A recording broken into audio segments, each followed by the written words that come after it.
오늘은 이 영상을 통해서 집안에 있는 돌아가신 분의 영정사진을 정리를 하는 방법과 보관을 어떻게 하여야 하는지에 관하여 완벽하게 이해를 하셨으면 합니다.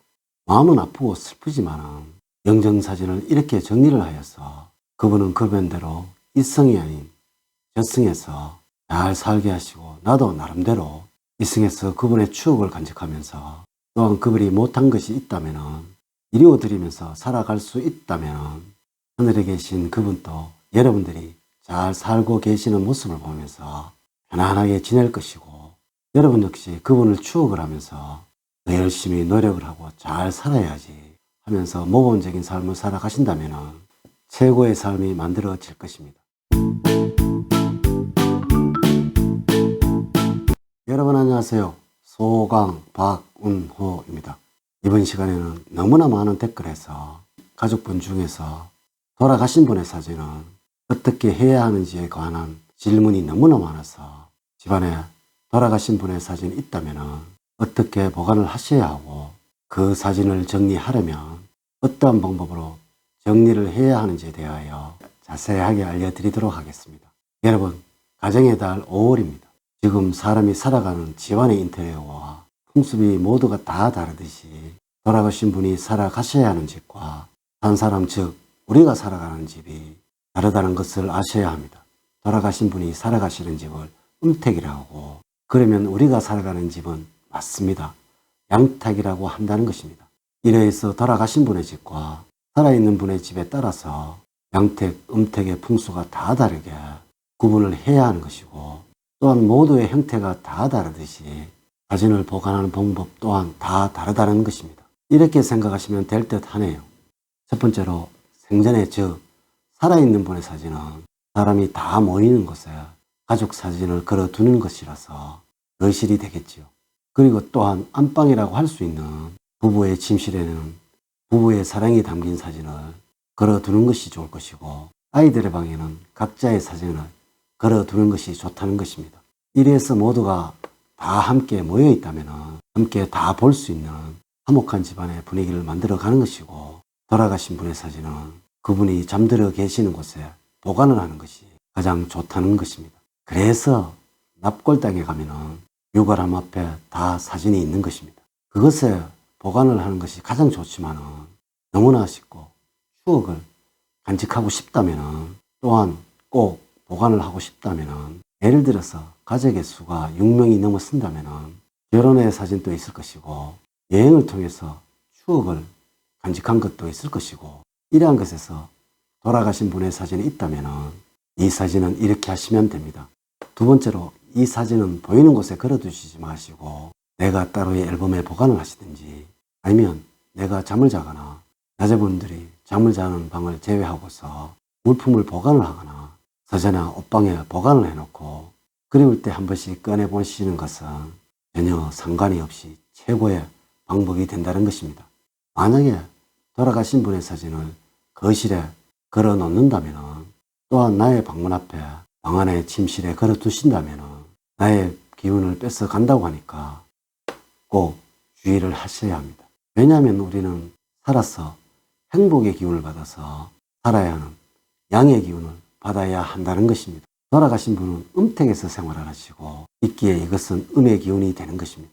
이러한 사진이 집안에 너무 많이 있다면 집안의 분위기가 침체가 될 것이고 활기찬 모습은 찾을 수가 없다는 것입니다. 돌아가신 분을 뵙게 되면 좋은 추억보다는 그분의 그림으로 인하여 슬픔이 찾아올 것이고 이로 인해서 나의 기분도 떨어져서 분위기를 침체가 될 것이며 나만 그러한 것이 아니라 가족 모두가 그러하다는 것입니다.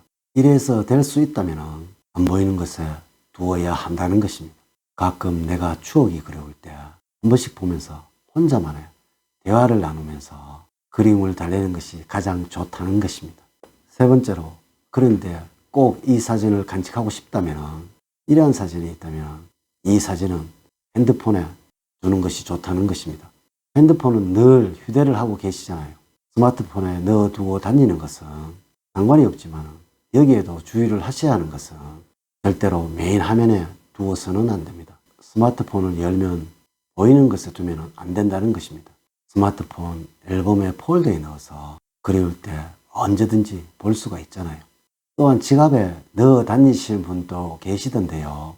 제가 다시 한번 말씀을 드리면 지갑에 넣고 다니시면 안 됩니다.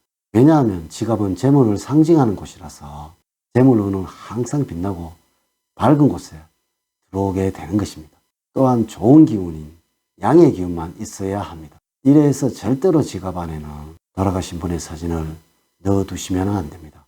부부의 사랑이 담긴 사진 한 장은 넣어 다니는 경우도 있지만 그래도 방금 말씀을 드렸듯이 스마트폰에 사랑이 담긴 사진을 보관을 하는 것이 좋다는 것입니다. 이 지갑은 재물운이 들어와야 하는 곳이라는 것을 아셔서 깨끗하게 보관을 하셔야 합니다. 네 번째로 사진도 돌아가신 분과 같이 보내야 합니다. 돌아가신 분이 계시다면 사진 또한 같이 보내드려야 합니다. 보내드리는 방법과 기간이 따로 있다는 것입니다. 생전에 돌아가신 분이 있다면 3일장을 치르는 것이 관례인데요. 이것을 사무제라고 하잖아요.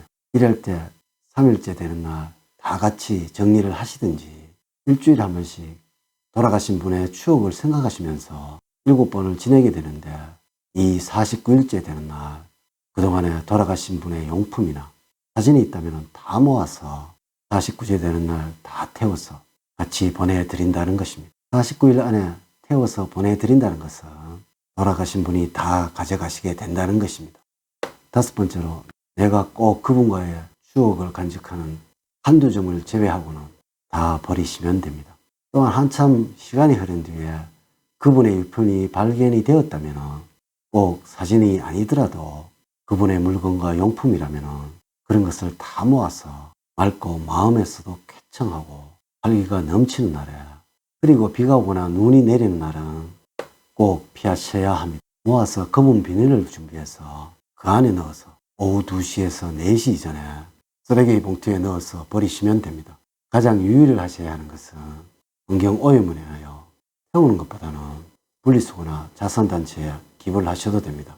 우리가 생전에 가장 소중했던 사람과 이별을 한다는 것은 마음이 아픈 일이 될 것이고 하지만 누구나 한 번씩은 겪어야 하는 것이라서 돌아가신 분의 아픔을 느끼면서 살아있는 나는 나만의 생활을 하셔야만 하는 것이라서 서로 아름답게 이별을 해야만 한다고 생각이 듭니다. 이제 이야기를 마칠까 합니다. 오늘의 이야기에 도움이 되셨다면 댓글을 남겨주세요. 제가 이 영상을 제작하는 데 큰 도움이 되겠습니다. 또한 좋아요, 구독, 알림 설정을 부탁드립니다. 저는 늘 여러분들 가정에 사랑과 행복이 넘치는 삶을 만들어 드리도록 노력을 하겠습니다. 오늘 긴 시간 시청해 주셔서 감사드립니다. 감사합니다.